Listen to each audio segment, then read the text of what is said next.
Okay जी, तो start करते हैं। आज का जो हमारा टॉपिक है तो वो बेसिकली हैं ग्राफ्स। ठीक है।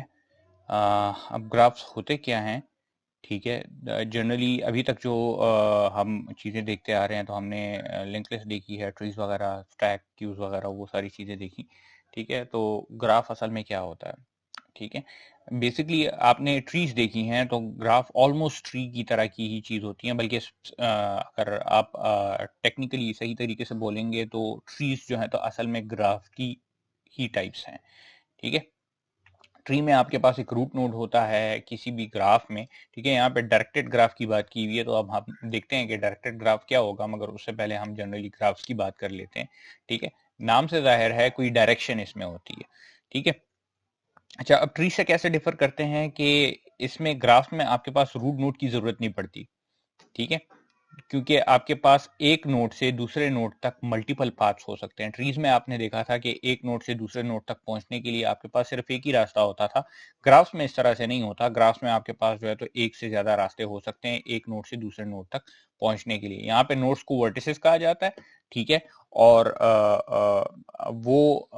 जो कनेक्शंस हैं दो वर्टिसेस के दरमियान, उनको एजेस कहा जाता है। मतलब जो कनेक्टर्स होते हैं जो कि दो वर्टिसेस को कनेक्ट करते हैं या दो नोड्स को कनेक्ट करते हैं, उन्हें एजेस कहा जाता है।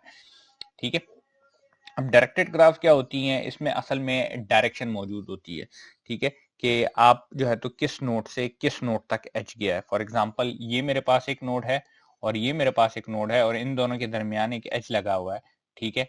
तो लेट्स से इस नोड की वैल्यू ए है। ठीक है। और इसकी वैल्यू सी है। तो फॉर एग्जांपल मैं कहता हूं ये नोड ए से सी पे है, तो ये डायरेक्शन इसकी होगी। इसका मतलब ये है कि अगर आप ए पे हैं, ठीक है, तो आप सी पे जा सकते हैं, मगर आप सी से डायरेक्टली ए पे वापस नहीं आ सकते, क्योंकि सी से ए पे कोई एज नहीं है। ठीक है। तो ये डायरेक्शन जो है तो मैटर करती है। तो आपके पास अनडायरेक्टेड ग्राफ्स भी होते हैं जिसमें ये डायरेक्शन मौजूद नहीं होती। उसमें सिंपल जो है तो आपके पास क्या होता है कि एक लाइन जो है तो ए से सी तक आप ड्रॉ करेंगे। उसका मतलब ये होगा कि आप ए से सी तक भी जा सकते हैं, सी से ए तक भी जा सकते हैं। ठीक है। तो उसकी बात हम जो है तो साथ साथ करते रहेंगे इसके। ठीक है। तो बेसिकली हम यहाँ पे जो वो है तो डायरेक्टेड ग्राफ्स को देख रहे हैं जिसमें डायरेक्शन मौजूद होगी। ठीक है। तो कोई भी एज होगा तो उसकी डायरेक्शन होगी कि वो कौन से नोड से कौन से नोड तक गया। ठीक है। अच्छा, as a mathematical structure, a directed graph or a digraph like a tree consists of finite set of elements. ठीक है। आपके पास डायरेक्टेड ग्राफ जो होगा तो उसमें फाइनाइट सेट ऑफ एलिमेंट्स होंगे जो कि वर्टिसेस या नोड्स कहलाएंगे। ठीक है। Together with a finite set of arcs और एजेस। ठीक है। फाइनाइट सेट ऑफ एजेस जो होंगे तो वो भी उसमें मौजूद होंगे जो कि इन वर्टिसेस को आपस में कनेक्ट करेंगे। ठीक है। जैसे यहाँ पे मैंने आपको एग्जांपल दी ना, तो इस केस में हमारे पास नोड या वर्टिसेस कितने हैं? दो हैं, और एक एज जो है तो इनको कनेक्ट कर रहा है। ठीक है। तो इस तरह आपके पास जो है तो मल्टीपल नोड्स और मल्टीपल एजेस हो सकते हैं। तो कोई भी अगर डायरेक्टेड ग्राफ होगा तो उसमें आपके पास कौन सी दो चीजें मेनली होंगी? वर्टिसेस, और उनको कनेक्ट करने के लिए एजेस मौजूद होंगे। ठीक है।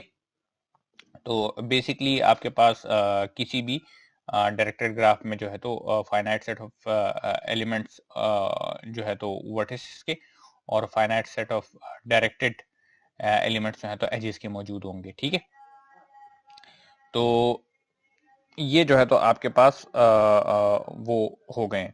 ठीक है। मतलब दो चीजें जो है तो हमारे पास मौजूद हैं जो कि वर्टिसेस और एजेस कहलाती हैं। ठीक है। तो एजेस बेसिकली आपके पास चूंकि दो वर्टिस, एक एज जो है तो दो वर्टिसेस को कनेक्ट करता है, तो आपके पास एक एज एक पेयर की फॉर्म में हो सकता है। जैसे फॉर एग्जांपल ये ए और सी को कनेक्ट कर रहा है, तो मैं इसको ऐसे रिप्रेजेंट कर सकता हूँ, ए कॉमा सी। ठीक है। इस एच को, ठीक है, इस एच को इस तरह से रिप्रेजेंट किया जा सकता है कि ये एज जो है तो स्टार्ट हो रहा है ए से और जा रहा है सी पे, एंड हो रहा है। अब अगर इसी तरह एक एज सी से ए पे होता तो आप फिर इसे इस तरह से लिखते, सी कॉमा ए। ठीक है। अच्छा, तो फॉर एग्जांपल आपके पास एक डायरेक्टेड ग्राफ है जिसमें 6 वर्टिसेस हैं जो कि 1 से 6 तक नंबर्ड हैं। ठीक है। And 10 edges joining the vertices 1 to 2, 1 to 4, 1 to 5, 2 to 3, 2 to 4, 3 to itself। ठीक है। कोई भी कोई ग्राफ में ये होता है कि आपके पास किसी भी एज से उसकी तरफ भी जो है तो किसी भी वर्टिस से उसकी तरफ भी जो है तो कोई एज आ सकता है। ठीक है। 4 to 2, 4 to 3, 6 to 2 and 6 to 3 can be pictured as this. ठीक है। तो वहां पे ये जो सारी की सारी बात लिखी हुई है, ठीक है, तो उसका आपके पास ये वो बनता है। तो यहाँ पे अब आप देखें कि जो हमने बात की थी कि ट्री में चूंकि आपके पास एक नोड से दूसरे नोड पे जाने के लिए सिर्फ एक ही रास्ता होता है, ग्राफ में इस तरह से नहीं होता। आप एक नोड पे पहुंचने के लिए मल्टीपल रास्ते आपके पास हो सकते हैं। फॉर एग्जांपल मैं स्टार्ट लेता हूं, मैंने एस लिख दिया, स्टार्ट अपने जो है तो मैं 1 से लेता हूं, और लेट से मैं जाना चाहता हूं 3 पे। ठीक है, मेरा ये टारगेट है।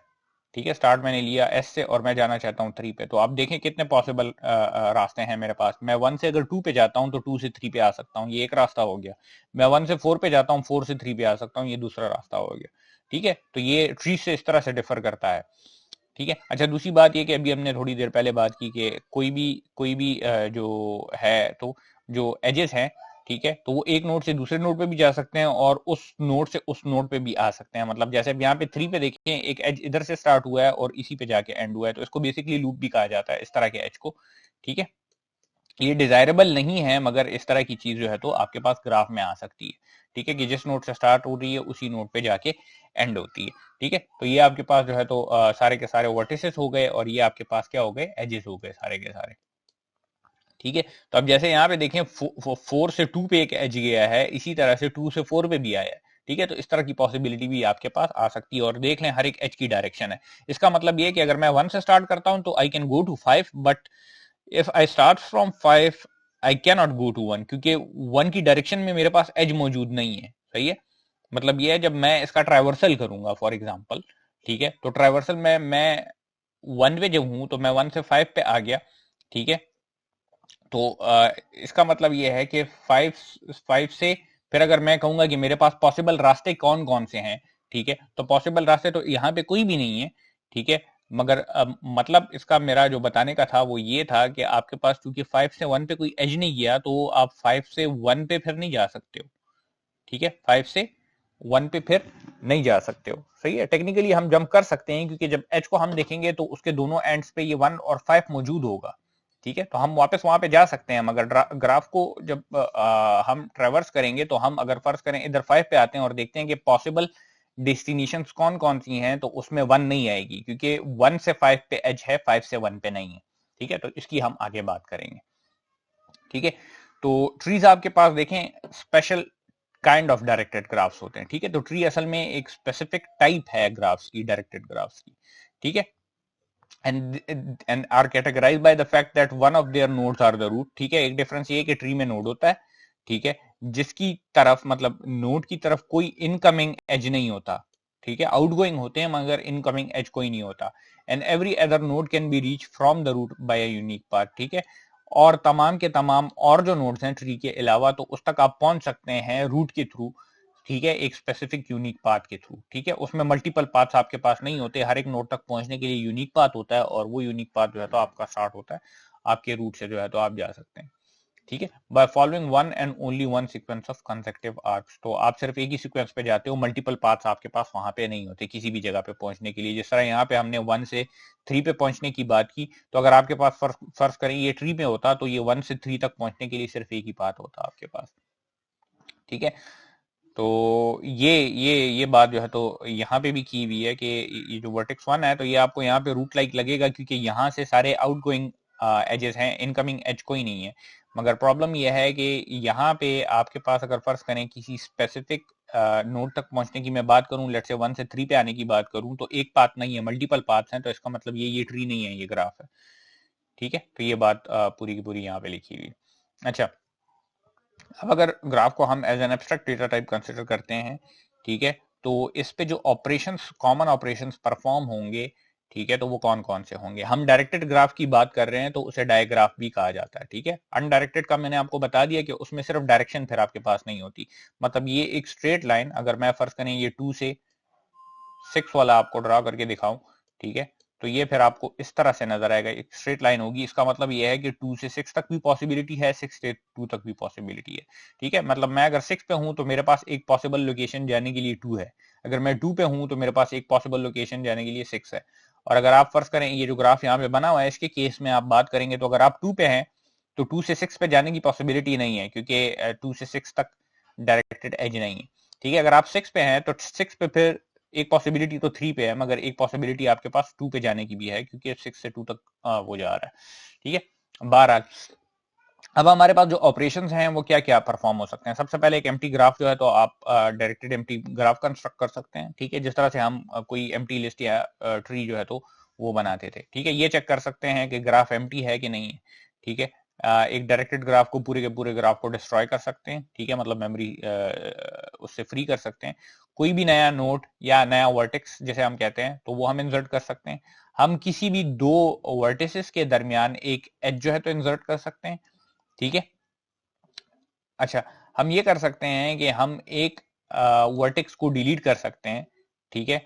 और उस वर्टेक्स को डिलीट करेंगे तो लाजमी बात है उस वर्टेक्स से या उस वर्टेक्स तक जितनी भी डायरेक्टेड एजेस आई होंगी तो वो तमाम की तमाम भी हमें डिलीट करनी पड़ेंगी, ठीक है। फॉर एग्जांपल अगर मैं इसकी एग्जांपल लूं, आपके पास इधर से अगर लेट से मैं कोई नोड उड़ाने की कोशिश करता हूँ, फॉर एग्जांपल ये 3 में उड़ाने की कोशिश करता हूँ, ठीक है। अगर 3 को मैं डिलीट करने की कोशिश करता हूँ तो इसका मतलब ये 4 से 3 से तक जो एज आया है ये भी रिमूव होगा, 2 से 3 तक जो ये एज आया है ये भी रिमूव होगा, 6 से 3 तक जो एज आया है ये भी रिमूव होगा। या फॉर एग्जांपल अगर मैं 6 को हटाना चाहूँ, सही है, तो 6 से 2 तक जो एज गया ये भी खत्म हो जाएगा और 6 से 3 तक जो एज आया है ये भी खत्म हो जाएगा, ठीक है। तो अगर आप फर्ज करें किसी नोड को डिलीट करेंगे तो उससे एसोसिएटेड तमाम के तमाम एजेस को भी डिलीट करेंगे, ठीक है। आप किसी स्पेसिफिक एज को अलग से भी डिलीट कर सकते हैं, मतलब फॉर एग्जांपल मैं चाहता हूं इस केस में कि ये 2 से 3 तक ये पाथ ना हो तो मैं इस एज को सिंपल डिलीट कर दूंगा, ठीक है। मतलब ये डायरेक्ट जो 2 से 3 तक एज आया है तो इसको अगर मैं हटाना चाहता हूं तो मैं डायरेक्ट हटा सकता हूं, ठीक है। मैं जो है तो किसी नोड की वैल्यू को, किसी वर्टेक्स की वैल्यू को सर्च कर सकता हूं, ठीक है, किसी स्पेसिफिक नोड से स्टार्ट लेके, ठीक है। तो लाजमी बात है अगर मैं ट्रैवर्सल करूंगा इसमें तो कहीं से मैं स्टार्ट दूंगा। ट्रैवर्सल दो टाइप्स की होती हैं, डेप्थ फर्स्ट सर्च जो कि ऑलरेडी हम कर चुके हैं ट्री में जिस तरह से होती थी, तो एक्जैक्टली उसी तरह से यहाँ पे भी होती है, मगर यहाँ पे सिर्फ एक चीज एक्स्ट्रा उसमें आपको चेक करनी पड़ती है जिसकी हम बाद में जब हम उसे करेंगे तो बात करेंगे, और एक ब्रेथ फर्स्ट सर्च होती है, ठीक है। तो फॉर एग्जाम्पल अगर आप किसी वैल्यू को इसमें सर्च कर रहे हैं तो लाजमी बात है स्टार्ट कहीं से लेंगे। तो लेट से फॉर एग्जाम्पल मैं 3 को सर्च करना चाह रहा हूँ, मैं 1 से स्टार्ट लेता हूँ तो ये मेरा स्टार्टिंग नोड होगा और मैं हर एक पाथ पे जाके जो है तो चेक करूंगा कि 3 तो मौजूद नहीं है, हर एक नोड पे जाके मैं चेक करूंगा, ठीक है। जब मिल जाएगा तो मैं कहूंगा कि मौजूद है, अगर नहीं मिला और मैं पूरी ट्री से होके आ गया तो इसका मतलब ये कि इसमें नहीं है, ठीक है। तो आप सर्च भी कर सकते हैं। तो ये जो है तो 8 ऑपरेशंस जो कॉमन परफॉर्म होते हैं तो ये यहाँ पे आपको दिखाई दे रहे हैं, ठीक है, लिखे हुए, ठीक है। तो इसकी इम्प्लीमेंटेशन के बारे में अभी हम थोड़ी सी बात करेंगे। इम्प्लीमेंटेशन स्पेसिफिकली मैं कराऊंगा तो नहीं, मगर ये है कि उसके बारे में बात हम करेंगे, ठीक है। अच्छा, अब फर्ज करें आप इसे इम्प्लीमेंट करना चाहते हैं, ठीक है, मतलब रिप्रेजेंटेशन ग्राफ्स की करना चाहते हैं तो किस तरह से किसी ग्राफ को रिप्रेजेंट किया जा सकता है मेमोरी में, ठीक है। There are several common ways of implementing a directed graph using data structures already known to us, ठीक है। ऐसे डेटा स्ट्रक्चर जो कि पहले से हमें पता है उनको यूज करके हम ग्राफ को इंप्लीमेंट कर सकते हैं या रिप्रेजेंट किया जा सकता है, ठीक है। सबसे जो पहली टेक्निक है वो एडजेसेंसी मैट्रिक्स कहलाती है, ठीक है। सबसे पहले तो एडजेसेंसी होती क्या है, एडजेसेंट क्या चीज है, ठीक है। एडजेसेंट असल में दो नोड्स तब एडजेसेंट होते हैं जब उनके दरमियान एक डायरेक्ट कनेक्शन होता है। मतलब फॉर एग्जांपल जो नेबरिंग नोड्स हैं, ठीक है, जो कि हमसाए नोड्स हैं, फॉर एग्जांपल 1 और 5 आपके पास एडजेसेंट हैं, ठीक है। 1 और 4 एडजेसेंट है क्योंकि डायरेक्टली इनके दरमियान कनेक्शन है। अब 1 और 3 एडजेसेंट नहीं है क्योंकि 1 से 3 पे पाथ तो है मगर वो एक एज से कनेक्ट नहीं हुए हुए, ठीक है, दो एजेस से कनेक्ट हुए हैं, ठीक है। इसी तरह 1 और 6 जो है तो आपके पास एडजेसेंट नहीं है, ठीक है। 1 से 6 पे तो पाथ भी नहीं है मेरे ख्याल से, हाँ 1 से 6 पे नहीं है बात, ठीक है। मगर आपके पास जो है तो एडजेसेंट क्या होते हैं जो कि डायरेक्टली एक एज से कनेक्ट होते हैं। मतलब 1 और 1 के एडजेसेंट नोड अगर मैं देखूंगा तो 1 के एडजेसेंट 5 है, 4 है और 2 है। इसी तरह 6 के देखें तो 6 के साथ 2 है और 3 है, ठीक है। 4 के देखें तो 4 के साथ 1 है, 2 है और 3 है, ठीक है। तो ये एडजेसेंट नोड आपके कहलाते हैं, ठीक है। तो ये जो एडजेसेंसी मैट्रिक्स की बात हो रही है तो ये बेसिकली एडजेसेंट नोड्स को देखता है, ठीक है। अच्छा, टू कंस्ट्रक्ट इट हमने अब क्या करना है कि एक एडजेसेंसी मैट्रिक्स बनाना है। तो अगर फर्ज करें हम इसी ग्राफ को कंसिडर करते हैं, इसके लिए मेरे ख्याल से डिफरेंट एग्जांपल है यहाँ पे, ठीक है। तो बेसिकली हम करेंगे क्या कि हम तमाम के तमाम जो हमारे वर्टिसेस हैं तो उनको नंबर कर देंगे, उन पे यूनिक नंबर लगा देंगे। मतलब 1 से n तक, अगर n वर्टिसेस हैं तो 1 से n तक हर एक पे नंबर लगा देंगे, ठीक है। To construct, we first number the vertices of the diagraph from 1 up to n. The adjacency matrix is a n cross n matrix, ठीक है। तो आप क्या करते हैं, n cross n एक मैट्रिक्स बना लेते हैं, मतलब जितने आपके पास नोड्स होंगे, वर्टिसेस होंगे, ठीक है, तो वो n के लाएंगे तो n cross n आपके पास एक मैट्रिक्स बन जाएगा, ठीक है। तो आपके पास रो आई और कॉलम जे में जो एंट्री होगी, ठीक है, तो वो कैसे रिप्रेजेंट होगी, जहां पे उनके इंटरसेक्शन में कोई वैल्यू आएगी तो उधर जो है तो हम इसको डालेंगे। तो इसकी एक एग्जांपल है, इसको अभी देखते हैं। फॉर एग्जांपल ये हमारे पास एक मैट्रिक्स है, ठीक है, सो ये हमारे पास एक ग्राफ है, ठीक है। हमने क्या कर दिया कि हर एक उसको लेबल कर दिया, हर एक वर्टेक्स को लेबल कर दिया, मतलब वर्टिसेस असल में ए बी सी डी और ई हैं, ठीक है, मगर इन्हें नंबर से लेबल कर दिया 1 2 3 4 और 5।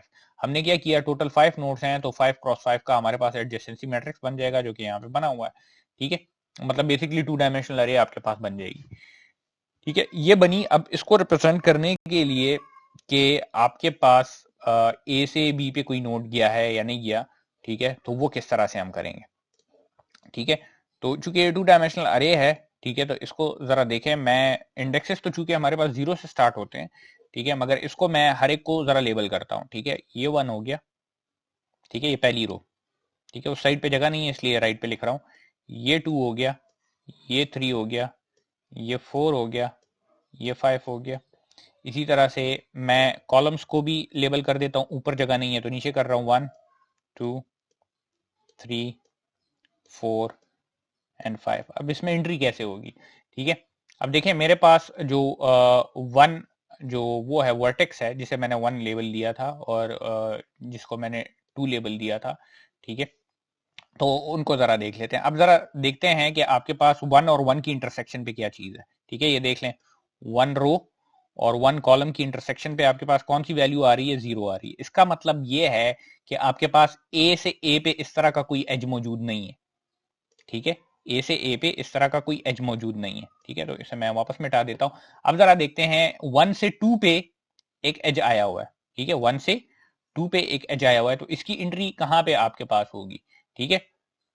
तो ये देख लें, ये 1 और ये 2, तो दोनों की इंटरसेक्शन पे 1 लिख दिया गया है। 1 का मतलब ये है कि एज है, ठीक है। आपके पास जो ग्राफ्स होते हैं तो उसमें 2 टाइप्स होती हैं, एक में हर एक एज का वेट होता है, एक में वेट नहीं होता, मतलब ये एज के ऊपर कोई वैल्यू होती है। हमारे केस में ये वेटेड ग्राफ नहीं है, ठीक है। तो हम क्या कर रहे हैं कि यहाँ पे सिंपली 1 डाल रहे हैं कि ए से बी पे, मतलब 1 से 2 पे हमारे पास एज मौजूद है, तो ये 1 से 2 पे हमारे पास एज मौजूद है, ठीक है। तो ये इसको रिप्रेजेंट कर रहा है।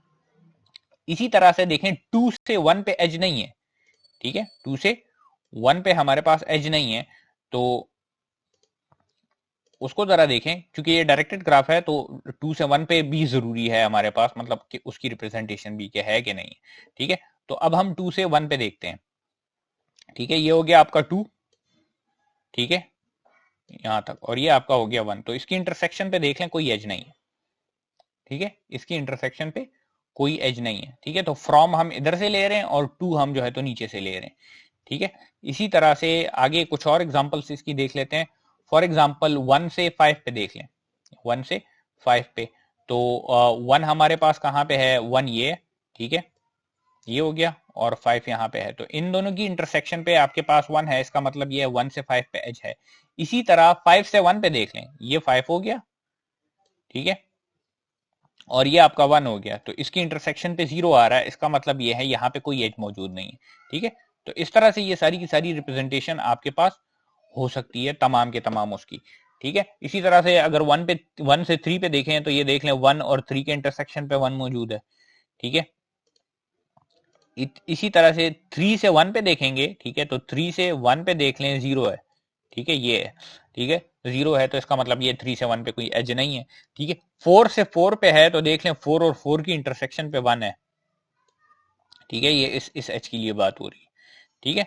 तो यहाँ पे इस तरह से इसकी रिप्रेजेंटेशन हो सकती है, आसान सा काम है, आप जो है तो आसानी से रिप्रेजेंट कर सकते हैं। इसमें सिर्फ एक छोटा सा मसला है, ठीक है, जिसकी हम आगे थोड़ी सी जो है 2 मसले हैं हमें, तो उसको हम सॉल्व करने की कोशिश करेंगे भी, ठीक है। फॉर अ वेटेड ग्राफ, अब अगर फर्ज करें आपके पास वेट्स हों, ठीक है, आपके पास वेट्स हों हर एक ग्राफ पे, मतलब फॉर एग्जांपल ये हर एक लाइन पे एक नंबर ऊपर लिखा होता है। अब उसकी वजह क्या होती है, लेट्स से कंसिडर करते हैं कि इससे कुछ जो है तो हम ग्राफ के यूजेस भी कवर कर लेंगे। फॉर एग्जांपल ये जो ए बी सी डी और ई आपको नजर आ रहा है, तो ये लेट्स से पाकिस्तान में डिफरेंट सिटीज हैं, ठीक है, और आप लेट्स से सिटी ए से, ठीक है, सिटी ए से सिटी डी पे जा रहे हैं, ठीक है, मतलब ए से डी पे जा रहे हैं, और आप कहते हैं कि मेरे पास शॉर्टेस्ट पाथ, मतलब वो वाला पाथ जिसमें सबसे कम टाइम मुझे लगे, ठीक है, तो उस पे मैं जाऊं, ठीक है, मतलब मैं उस रास्ते से जाना चाहता हूं जिसपे मुझे सबसे कम टाइम लगे। तो दो रास्ते हैं, एक ए से बी से सी से डी पे, और एक ए से सी से डी पे, ठीक है। तो अगर इसमें हर एक उस पे हर एक एच के ऊपर मैं लिख दूं कि ए से बी पे जाने में लेट से मुझे 5 मिनट लगते हैं फॉर एग्जाम्पल, ठीक है, बी से सी पे जाने में मुझे 2 मिनट लगते हैं, ठीक है, और सी से डी पे जाने में मुझे 1 मिनट लगता है, ठीक है। तो ये असल में अब वेट है हर एक उसका, ठीक है, ये 5 ए टू बी का वेट है, ठीक है, ये 2 जो है तो बी टू सी का वेट है, ठीक है, और ये 1 जो है तो ए सी टू डी का वेट है, ठीक है। इसी तरह से ए से सी पे जाने में लेट से मुझे 8 मिनट लगते हैं, ठीक है। तो ये जो है तो ए से सी का वेट हो गया। तो अब फॉर एग्जांपल मैं देखना चाहता हूं कि मुझे सबसे कम टाइम कौन से पे लगेगा, ए बी सी डी पे लगेगा या ए सी डी पे लगेगा। तो मैं सिंपल प्लस कर लूंगा, पहले ए बी सी और डी के उसको प्लस कर लें, 5 2 और 1 आपके पास बनता है 8, ठीक है, ये ए बी सी डी के लिए है, ठीक है। अब अगर मैं ए सी से फिर डी पे जाऊं तो ये 8 + 1 9 आएगा। तो लाजमी बात है मेरे पास ए बी सी डी वाला टाइम कम आ रहा है, तो मैं ए बी सी डी वाले टाइम पे आऊंगा, ठीक है। तो इस तरह के वेट्स आपके पास हो सकते हैं। इसी तरह से ये फर्ज करें किलोमीटर भी हो सकते हैं, कोई और चीज भी हो सकती है, ठीक है। तो वेटेड ग्राफ भी आपके पास मौजूद होते हैं। अब वेटेड ग्राफ अगर होंगे तो उसको एडजेसेंसी मैट्रिक्स से कैसे रिप्रेजेंट किया जाएगा, ये जहां जहां पे हमने 1 लिखा हुआ है ना, ठीक है, जहां पे एजेस नहीं है तो उधर तो इसी तरह से 0 आएंगे, ठीक है। मतलब अब जैसे यहाँ पे देखें कि 1 से 1 पे एज नहीं है या 1 से 4 पे एज नहीं है, तो उधर सिंपल 0 लिखा हुआ है, तो वो तो इसी तरह से 0 आएंगे। मगर जहां पे एज मौजूद होगा, अब फॉर एग्जांपल मैंने ए से बी पे किया ना, तो 1 से 2 पे, तो बेसिकली ये इसकी बात हो रही है 1 से 2 पे। तो इधर अभी मैंने 1 लिखा हुआ है ना, तो ये अगर वेटेड ग्राफ होगा, ठीक है, और यहाँ पे वेट 5 होगा, तो इधर 1 की जगह फिर 5 आएगा, मतलब एक्चुअल वो जो वेट होगा तो वो यहाँ पे आप डालेंगे, ठीक है। तो वेटेड ग्राफ में सिर्फ एक छोटी सी ये चेंज आपको करनी पड़ेगी कि उसका वेट 1 की जगह वेट आएगा, ठीक है। अगर एज नहीं है तो फिर तो वेट नहीं है, तो फिर तो 0 होगा, ठीक है। मगर अगर वेट मौजूद है तो आप 1 की जगह फिर वेट लिखेंगे, ठीक है। तो ये जो पहला बुलेट है तो इसमें यही बात की हुई है। अच्छा, ये बहुत आसान है, ठीक है, बहुत आसान है आपके पास इसको रिप्रेजेंट करना। सिंपल एक 2 डायमेंशनल अरे है और सिंपल उसमें वैल्यूज आप डाल लेते हैं, ठीक है। इसमें एक और चीज भी जो कि बहुत ज्यादा आसानी से कैलकुलेट हो सकती है, वो किसी भी एच की किसी भी वर्टेक्स की इन डिग्री और आउट डिग्री कैलकुलेट करना, ठीक है। इन डिग्री क्या क्या होती है, इन डिग्री आपके पास किसी भी वर्टेक्स पे कितने इनकमिंग एजेस हैं। अब जैसे यहाँ पे देखें सी, मैं ये वेट्स मिटा देता हूँ यहाँ से, ठीक है, या ये रहने देता हूँ, कंसिडर करें वेट्स नहीं है, ठीक है। तो यहाँ मैं हटा देता हूँ यार, ठीक है, मिटा देते हैं, इसे भी मिटा देता हूँ, वीडियो में वैसे भी आ गया तो कोई वो नहीं, ठीक है। लेट्स से मैं इन डिग्री कैलकुलेट करना चाहता हूँ सी की, तो सी में इनकमिंग एजेस आपके पास कितनी है, 2 हैं, ठीक है। सी में इनकमिंग एजेस कितनी है, 1 और 2, तो इसकी इन डिग्री आपके पास है 2, 2 इनकमिंग एजेस है, ठीक है। और आउट डिग्री इसकी कितनी है, 2 आउट गोइंग एजेस हैं, मतलब इधर से जाके दूसरे पे जा रहे हैं, तो इसकी आउट डिग्री भी 2 है, ठीक है। इसी तरह ए की इन डिग्री 0 है क्योंकि इनकमिंग एजेस कोई नहीं है, आउट डिग्री आपके पास 3 है, सही है। ई की इन डिग्री 1 है, आउट डिग्री 0 है। इसी तरह डी की इन डिग्री 2 है क्योंकि 2 इनकमिंग है, ठीक है, और आउट डिग्री 1 है क्योंकि एक आउट गोइंग है, ये वाला, ठीक है। तो इस तरह से इन डिग्री और आउट डिग्री बड़ी आसानी से आप कैलकुलेट कर सकते हैं। फॉर एग्जांपल मैं ए 1 की इन डिग्री कैलकुलेट करना चाहता हूं, तो इसकी रो को ऐड कर दूंगा, ठीक है, क्योंकि ये आउट गोइंग इधर से काउंट कर रहा हूं ना मैं कि इधर से कहां पे गए, तो इनको ऐड कर दूंगा, तो ए की आउट डिग्री आपके पास क्या बनेगी, 3, ठीक है, जो कि 3 है। इन डिग्री कैलकुलेट करूंगा तो मैं क्या करूंगा कि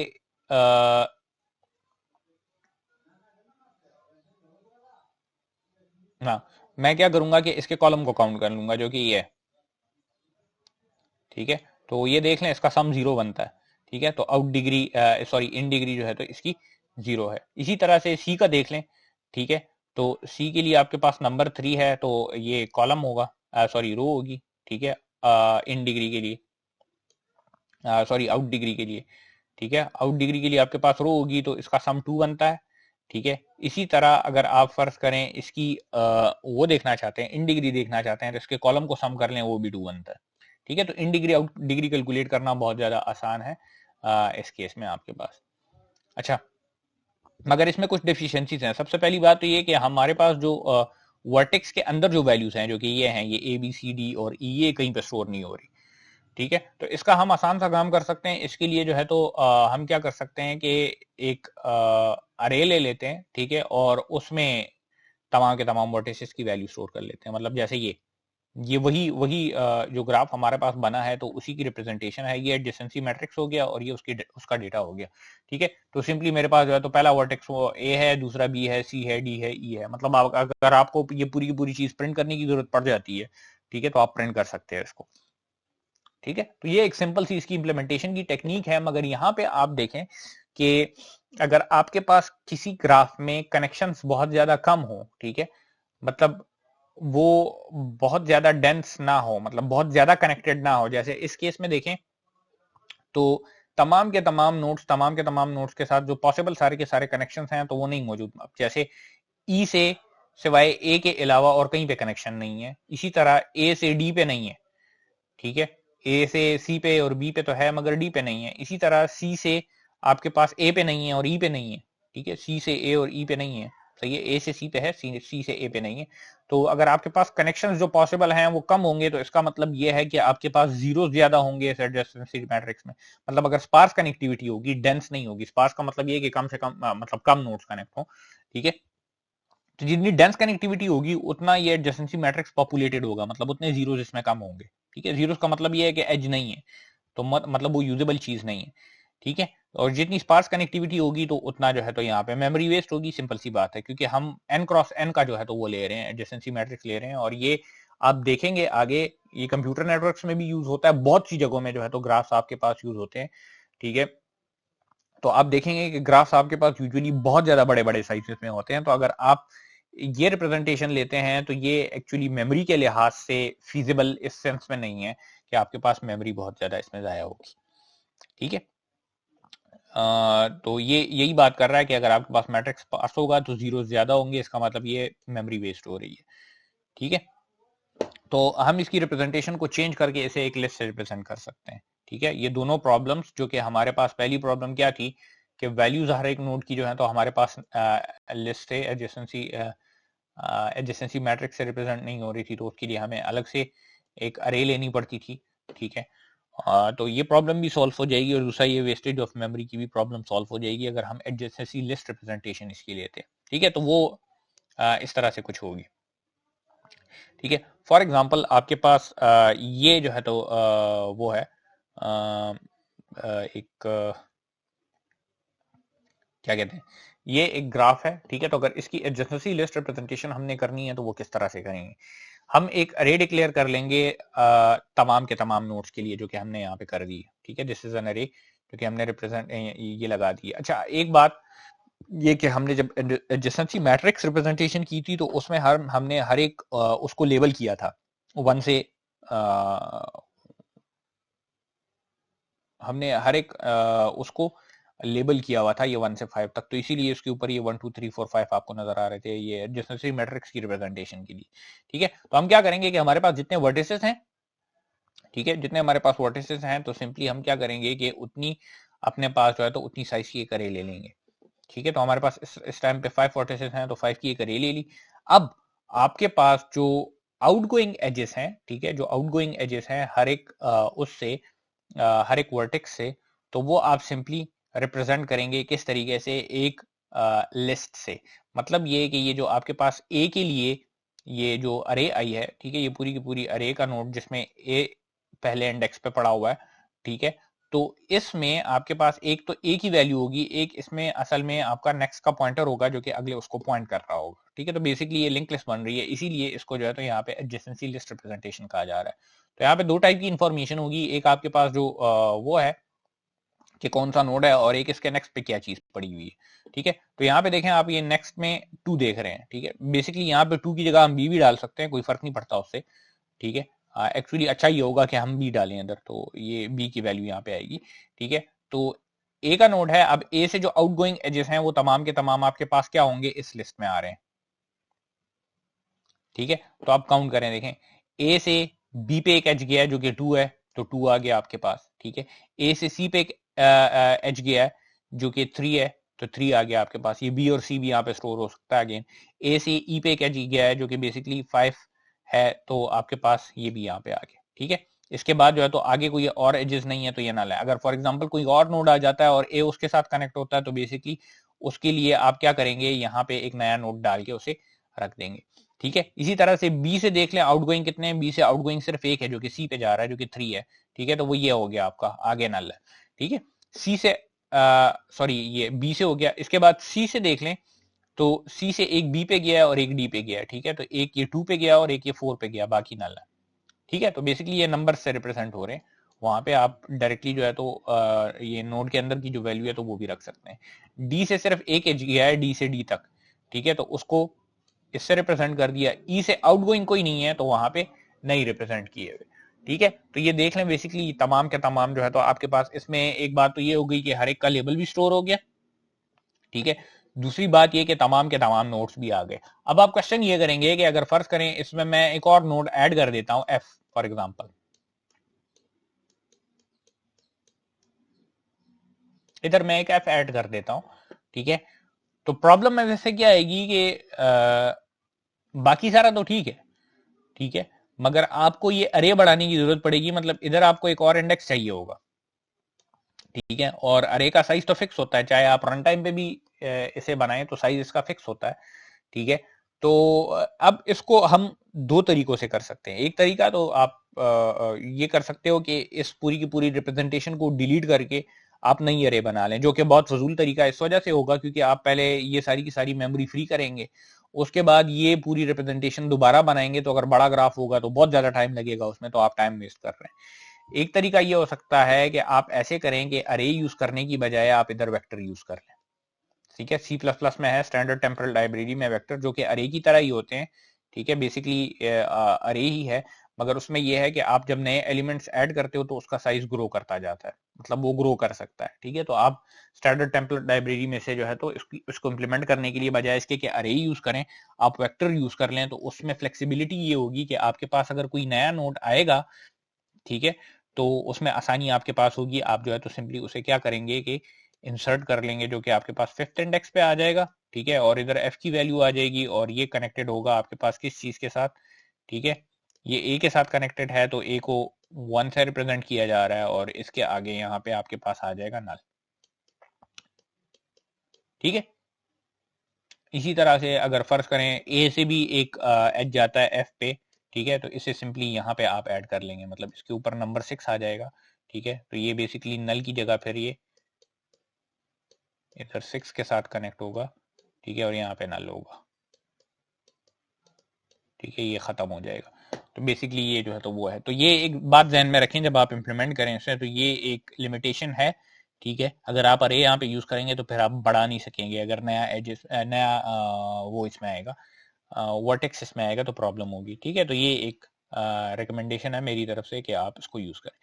अब जरा आते हैं ट्रैवर्सल की तरफ, ठीक है, कि अगर आपने फर्ज करें ग्राफ को ट्रैवर्स करना है तो क्या करेंगे या किस तरीके से हो सकता है या क्या क्या चीजें इसके साथ हम कर सकते हैं, ठीक है।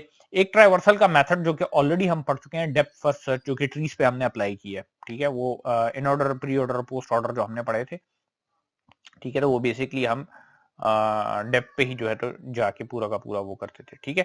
तो ट्रैवर्सल आप जब ट्री में करते हो तो आप क्या करते हो, हमेशा रूट से स्टार्ट करते हो, ठीक है, क्योंकि हमें पता है कि तमाम के तमाम नोड्स पे पहुंचने हम जो है तो रूट से पहुंच सकते हैं, ठीक है। तो हमेशा आप ट्री से स्टार्ट करते हो, अभी रूट से स्टार्ट करते हो ट्री में। मगर ग्राफ में आपके पास जो डायरेक्टेड ग्राफ है या अगर डायरेक्टेड ग्राफ नहीं भी है, ठीक है, तो उसमें आपके पास रूट नोड तो नहीं होता, ठीक है।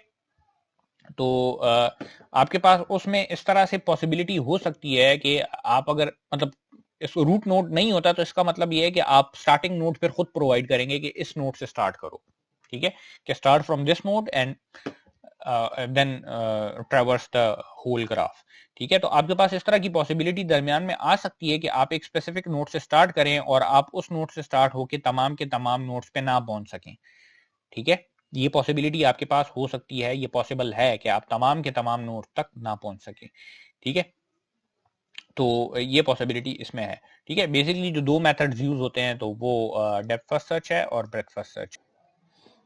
अच्छा, तो सबसे पहले डेप्थ फर्स्ट सर्च को हम देखते हैं, ठीक है, कि डेप्थ फर्स्ट सर्च में किस तरह से जो है तो वो होता है। तो नॉर्मली जो ट्री में आप डेप्थ फर्स्ट सर्च करते हैं, ठीक है, तो ये डीएफएस और बीएफएस को दिखाने के लिए इसी ट्री को यूज किया जाएगा, ठीक है। इसके इसके आगे जो है तो फिर हम ग्राफ की एग्जांपल भी देखते हैं, ठीक है। तो अगर इसकी डेप्थ फर्स्ट सर्च करेंगे तो सिंपल सी बात है, आप सबसे पहले डेप्थ पे जाएं और उसके बाद बैक ट्रैक करें, ठीक है। डेप्थ पे अगर आप जाएं और उसके बाद बैक ट्रैक करें, तो सबसे पहले ए से मैं स्टार्ट करता हूं, तो मैं लेफ्ट पे आता हूं, बिल्कुल डेप्थ पे आता हूं, मतलब आखिरी नोड पे पहुंचने की कोशिश करता हूं। तो मैं ए बी और ई, ठीक है, मैं यहाँ पे पहुंच गया, ए बी ई मेरे पास हो गए। उसके बाद मैं गया बी का लेफ्ट पूरा हो गया। अब इसके राइट पे आता हूँ, एफ और एच मेरे पास आ गए, ठीक है। तो ये देख लें, एफ और एच मेरे पास आ गए। इसके बाद सी है तो सी मैंने ट्रेवर्स कर लिया, ठीक है। इसके बाद डी और जी है तो वो मैंने ट्रेवर्स कर ली, ठीक है। तो ये मैं आप पे छोड़ता हूं कि आप जरा ये मुझे बताएंगे कि ये प्रीफिक्स है, इनफिक्स है या पोस्टफिक्स हो रहा है, ठीक है। कौन सा जो है तो यहाँ पे परफॉर्म हो रहा है, देख लें। हमने ए ट्राइवर्स किया, बी ट्राइवर्स किया, ई ट्राइवर्स किया, उसके बाद एफ किया, फिर एच किया, फिर सी पे आए, फिर डी पे गए और फिर जी पे गए, ठीक है। तो ये आप मुझे बताएंगे कि ये कौन सा वो है, तो ये क्लास में मैं आपसे पूछूंगा, ठीक है, कि बेसिकली ये कौन सा वो यूज हो रहा है, प्रीफिक्स है, इनफिक्स है या पोस्टफिक्स है, ठीक है। तो ये तो सिंपल था। इसी तरह ब्रेथ फर्स्ट सर्च में आप क्या करते हो कि आप इस तरह से जाते हो, ठीक है, हर एक लेवल को एक किस्म का आप ट्रेवर्स करते हो, ठीक है। तो इसको जब प्रिंट किया जाएगा तो सबसे पहले ए आएगा, फिर बी सी डी, फिर ई एफ जी और फिर एच, ये देख लें, ठीक है। सबसे पहले ए, फिर बी सी डी, ठीक है, फिर ई एफ जी, ठीक है, और फिर एच आपके पास आखिर में आ गया। तो ब्रेथ फर्स्ट सर्च में जो है तो आपके पास बेसिकली आप अलोंग द ब्रेथ जो है तो ट्रेवर्स करते हो पूरी की पूरी उसको। तो लेवल्स आपके पास जो है तो हर एक वन बाय वन जो है तो ट्रेवर्स होते जाते हैं, ठीक है। तो इसको अब जरा ग्राफ पे अप्लाई करके देखते हैं। सबसे पहले डेप्थ फर्स्ट सर्च करते हैं। डेप्थ फर्स्ट सर्च हम ऑलरेडी कर चुके हैं ट्रीज में, मगर ग्राफ्स में थोड़ा सा डिफरेंट इस वजह से होता है क्योंकि आपके पास एक नोड पे पहुंचने के लिए आपके पास मल्टीपल रास्ते हो सकते हैं, ठीक है। तो इसका मतलब ये है कि आप एक नोड से हो सकता है एक दफा होके गए और दोबारा उधर पहुंच जाएं, ठीक है, या दोबारा जो नेक्स्ट नोड जो जाने का हो वो आपका वही नोड हो। तो यहाँ पे जिस नोड को आपने ट्रैवर्स किया होगा, ठीक है, तो वो नोट करेंगे बेसिकली हम अपने पास, ठीक है। अच्छा, a depth first search of a general directed graph from a given start vertex is similar to that for trees, सही है। तो वही सिमिलर प्रोसेस है जिस तरह से ट्री में हम करते थे। We visit the start vertex, मतलब यहाँ पे अब सिर्फ ये चेंज है कि ट्री में हम रूट से स्टार्ट करते थे, इधर स्टार्ट का वर्टेक्स हम खुद प्रोवाइड करेंगे, ठीक है। We visit the start vertex and then follow the directed arcs as deeply as possible, ठीक है। तो ट्री में डीप हम क्या करते थे कि वो एक एक एक साइड को पकड़ के उस पे जो है तो सबसे नीचे लीफ नोड तक पहुंच जाते थे, तो डीप का मतलब वहां पे होता था। यहाँ पे डीपली एज पॉसिबल का मतलब ये है कि आप ऐसे वर्टेक्स पे पहुंच जाएं जिससे आप आगे फिर कहीं ना जा सके, ठीक है। तो we visit the start vertex and then follow directed arcs या edges as deeply as possible to visit the vertices reachable from it, ठीक है, वो वाले वर्टिसेस जो कि जिससे उस पे जो है तो हम पहुंच सकते हैं, that have not already been visited, ठीक है। ये बात बहुत ज्यादा इंपॉर्टेंट है कि वो वाले वर्टिसेस जो कि ऑलरेडी विजिट नहीं हो चुके, ठीक है। और बैक ट्रैक भी आप इसमें करेंगे जब आपको जरूरत पड़ेगी, ठीक है, मतलब पीछे आप आएंगे, ठीक है। तो इसको अब जरा देखते हैं, ठीक है। फॉर एग्जाम्पल नीचे ये जो ग्राफ बना हुआ है तो ये हमारे पास इसका जो है तो हमने डेप्थ फर्स्ट सर्च करनी है। हमारे पास स्टार्ट नोड जो है तो हमारे पास जो बिगिनिंग का नोड है तो वो वर्टेक्स ए है फॉर एग्जाम्पल, ठीक है। तो ए से हमने स्टार्ट लिया, ठीक है, इस पर मैं एरो लगा देता हूं, इससे हमने स्टार्ट लिया, ठीक है। अब हमारे पास जब स्टार्ट होगा तो तीन पॉसिबल रास्ते हैं, जिसमें से एक लाजमी बात है जब शुरू होगा तो एक पे ये जाएगा और बिल्कुल क्या करेगा कि एंड तक पहुंचने की कोशिश करेगा, डीप एज पॉसिबल जाने की कोशिश करेगा, ठीक है। तो एल्गोरिदम इसमें से किसी भी रास्ते पे जा सकता है, बी पे भी जा सकता है, डी पे भी जा सकता है, ई पे भी जा सकता है। लेट्स से हम कंसिडर करते हैं कि ये पहले बी पे गया, ठीक है, बी पे गया। अब हमने deep as deep as possible जाना है, तो इसका मतलब ये कि वहां तक हमने जाना है जहां पे आगे हमारे पास रास्ता ना हो। तो लेट्स से बी पे गए, बी से एफ पे चले गए, ठीक है। अब देखें बी से सी या जी पे नहीं जा सकता क्योंकि बी से आउटगोइंग एज सिर्फ एफ पे गया है, ठीक है।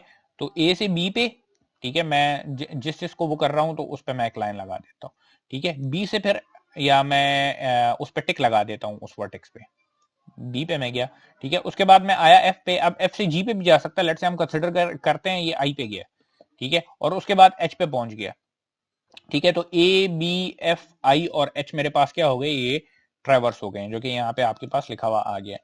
ठीक है, अब एच तक आप पहुंचे, एच से आगे कोई रास्ता नहीं है। ठीक है, एच से आगे कोई रास्ता नहीं है। ठीक है, तो इसका मतलब यह है कि अब मैं बैक ट्रैक करूंगा, एक एक नोड पीछे जाऊंगा और देखूंगा कि जो रास्ते मैंने ट्रैवर्स किए हुए हैं उसके अलावा मेरे पास कोई और रास्ता मौजूद है कि नहीं है। मैं आई पे आया वापस। ठीक है, आई पे आया वापस, तो आई पे जब मैं आया, ठीक है, तो आई पे देख लें, आई से सिर्फ एच पे जो है तो एक एच गया है और वो ऑलरेडी विजिट हो चुका है। ठीक है, तो इसका मतलब ये आई के साथ ऐसा कोई कनेक्शन किसी और एच वर्टेक्स का नहीं है जो कि मैं विजिट नहीं कर चुका हुआ। ठीक है, तो इसी इसी तरह से आई पे भी कुछ नहीं हो सकता, तो मैं बाकी वापस जो है तो बैक ट्रैक करूंगा एफ पे।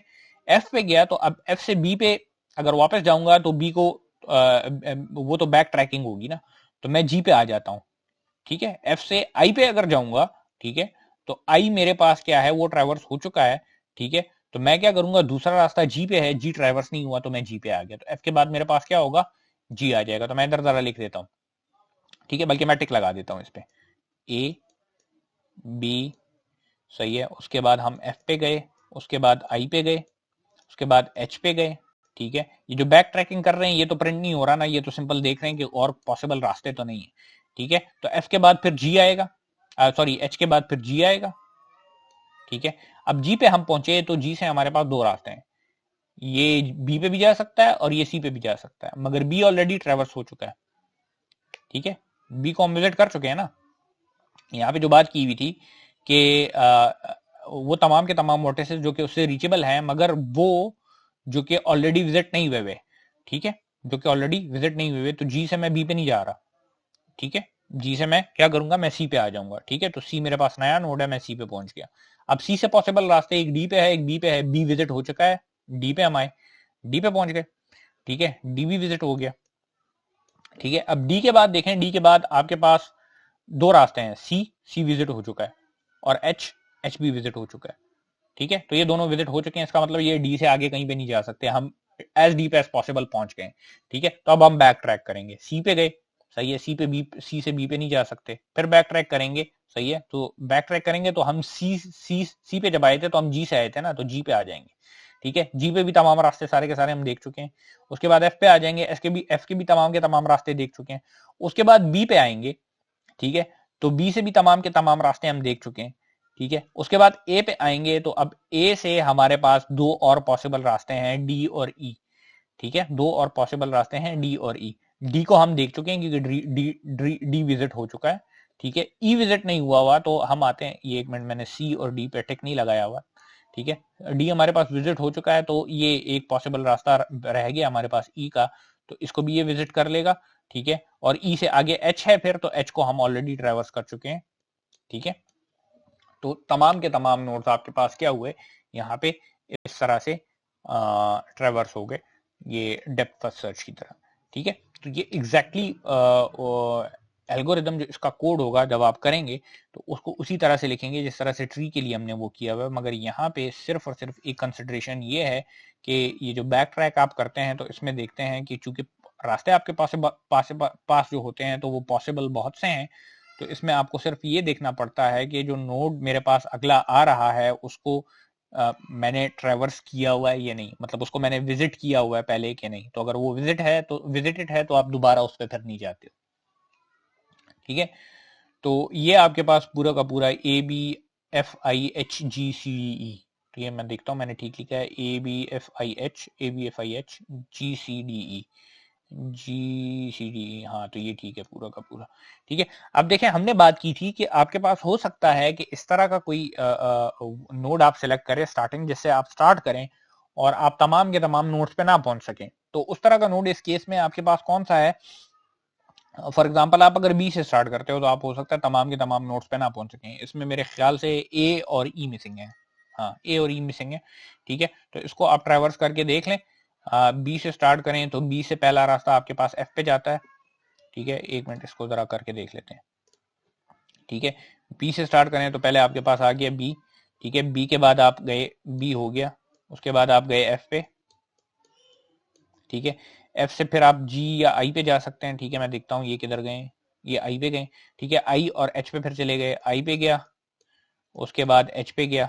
ठीक है, एच से जब वापस ये आई पे बैक ट्रैक करेगा तो उधर कुछ भी नहीं है। उसके बाद एफ पे बैक ट्रैक करेगा, तो एफ पे बैक ट्रैक जब करेगा तो एफ से जी वाला रास्ता भी खुला है तो जी पे चला जाएगा। ठीक है, तो मैं टिक लगा देता हूँ आई पे भी, एच पे भी और जी पे भी। जी के बाद बी पे जाए, बी पे नहीं जा सकता क्योंकि बी को विजिट किया हुआ है। ठीक है, तो सी पे जाएगा तो आपके पास आ जाएगा जी के बाद सी।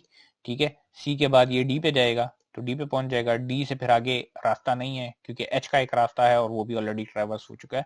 ठीक है, तो डी से वापस सी पे जाएगा, सी से बैक ट्रैक करेगा जी पे, जी से बैक ट्रैक करेगा एफ पे, एफ से बैक ट्रैक करेगा बी पे।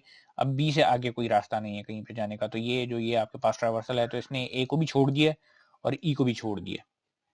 ठीक है, क्योंकि इस पे जाने का कोई रास्ता नहीं था जिस जिस पाथ से ये आया था। ठीक है, तो एक दफा एच पे पहुंचा था तो देख ले एच से भी आउटगोइंग एज ई की तरफ नहीं है या ए की तरफ नहीं है। फिर दोबारा होते हुए ये डी तक पहुंचा था, तो ठीक है, तो देख लें डी से ना ई की तरफ रास्ता है ना ए की तरफ रास्ता है। और जब शुरू इसने लिया था तो वो बी से लिया था, तो बी से भी ए और ई की तरफ कोई रास्ता नहीं है, तो इस वजह से ये ब्लॉक होके आ गया था। और ये जो है तो ट्रैवर्सल पूरा का पूरा इस तरह से इसका है। ठीक है, तो ये सारा वो है आपका डेप्थ फर्स्ट सर्च है, जिस तरह से ये होती है। ठीक है, अगली क्लास में फिर इंशाल्लाह हम ब्रेथ फर्स्ट सर्च को देखेंगे। ठीक है, और कुछ ग्राफ्स के बारे में एक्स्ट्रा कुछ बातें हैं वो हम करेंगे और कोर्स को जो है तो कंक्लूड करेंगे। तो मे भी अगली क्लास की वीडियो मैं आपको दूं और उसमें अगर वीडियो में टाइम नहीं बचता तो मैं फिर एक पूरे के पूरे कोर्स का रिव्यू की एक वीडियो जो है तो हो सकता है अलग आपको बना के दे दूं। ठीक है, मगर वो फिर पॉसिबली हो सकता है ईद के बाद हो। ठीक है, तो उसको खैर हम देख लेंगे। अगर अगली क्लास की वीडियो मैं बना रहा हुआ और उसमें मुझे टाइम मिला तो मैं जो एक 10-15 मिनट है तो उस पर मैं पूरे पूरे के पूरे कोर्स के बारे में बात कर लूंगा।